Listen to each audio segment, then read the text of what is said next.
It's a new year and a new chance for you to make a fresh start with your compliance. We're going to be bringing you a daily tip, strategy, or idea that you can use to improve your program. Here's your host, Tom Bach, the Compliance Evangelist. First, a message from the Compliance Podcast Network sponsor, Ethico.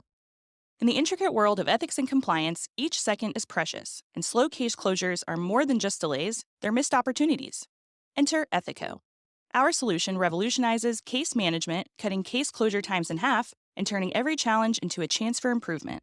Imagine a workspace where efficiency and compliance coexist harmoniously. Don't just dream of faster resolutions, make it your reality. Visit ethico.com/CPN today to book a demo and dive into our exclusive white paper by Tom Fox, 2023, The Year in Compliance. Empower your team with the tools they deserve. Day 23, the investigative protocol. After the internal report comes in and you have properly triaged a matter, you need to scope out the investigation promptly and thoroughly with competent personnel. The ECCP, that's the 2023 version, provided a series of questions about your internal investigation. Are they properly scoped by qualified personnel? What was the investigative response? Did the company apply timing metrics to ensure responsiveness? And then the resources and tracking of the results. Are the reporting and investigation mechanisms sufficiently funded? How has the company collected, tracked, analyzed, and used information from its reporting mechanism? Your company should have a detailed written procedure for handling any complaint or allegation of bribery and corruption, regardless of the means through which it is communicated. The mechanism could include the internal company hotline, anonymous tips, or a report directly from the business unit involved. You can make the decision whether or not to investigate with consultation of other groups in the company, such as the Audit Committee of the board or the legal department. The head of the business unit in which the claim arose may also be notified that an allegation has been made, and the compliance department will be handling the matter on a go-forward basis. Through the use of such detailed written procedures, you can work to ensure that there is complete transparency on the rights and obligations of all parties once an allegation is made. This allows the compliance team to have not only the flexibility, but the responsibility to deal with such matters, from which it can best assess and then decide how to manage the matter. Indeed, there are a variety of factors around giving credit to corporate investigations, including: did management, the board, or committees consisting solely of outside directors oversee the review? Did the company or outside persons perform the review? If it's outside persons, have they done work for the company in other areas? If the review is conducted by outside counsel, had management previously engaged such counsel? How long in the firm's last representation of the company? How often has the law firm represented the company? How much in legal fees has been paid for the firm? In a presentation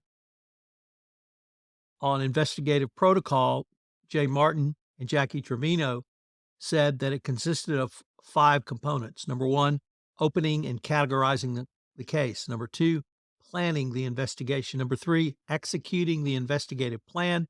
Number 4, determining appropriate follow-up. And number 5, closing the case. Obviously, the first step is opening and categorizing a compliance violation. You should notify the relevant individuals, including those on your investigative team and any senior management members. Under planning the investigation, you need to determine the required investigative tasks. This would include document review and interview. If hard drives need to be copied or documents put on hold or sequestered in any way, this needs to be done.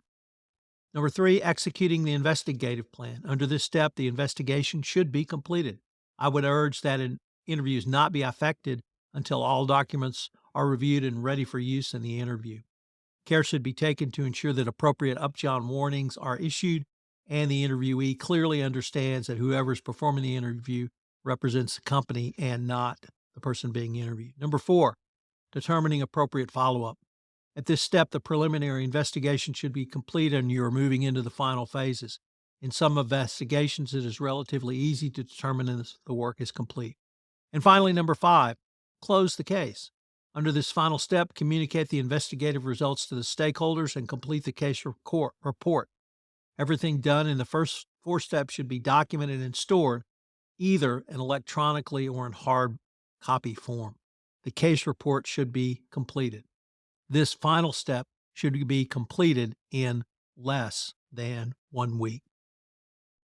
The investigative protocol is critical to allow consistency from a variety of investigators across your organization. You may have compliance, you may have internal audit, you may have fraud risk management, you may have HR doing investigations. If you don't have a protocol in place, you can have wildly inconsistent investigations and, of course, wildly inconsistent results.